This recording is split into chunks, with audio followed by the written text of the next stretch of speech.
નમસ્કાર, આપ જોઈ રહ્યા છો જેકેએસ ન્યૂઝ ગુજરાતી। વાત કરીએ તો ભાવનગરમાં સિંધી જનરલ પંચાયત દ્વારા વિદ્યાર્થીઓનો 24મો ઇનામ વિતરણ કાર્યક્રમ શહેરના મેઘાણી ઓડિટોરિયમમાં યોજાયો હતો।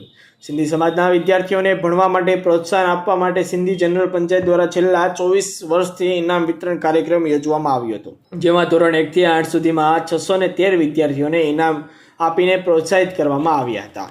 સિંધી જનરલ પંચાયતના પ્રેસિડેન્ટે જાણકારી આપી કે શરૂઆતના દિવસોમાં 60% સુધી ગુણ મેળવી શકતા હતા, જ્યારે આજના દિવસે 80%થી વધુ ગુણોવાળી માર્કશીટ આવે છે।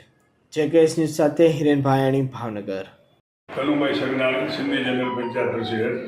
છેલ્લા 24 વર્ષથી અમે બાળકોને ઇનામ વિતરણનો કાર્યક્રમ કરીએ છીએ। શરૂઆત ફક્ત 60%થી માર્કથી અમે ઇનામ આપતા હતા બાળકોને।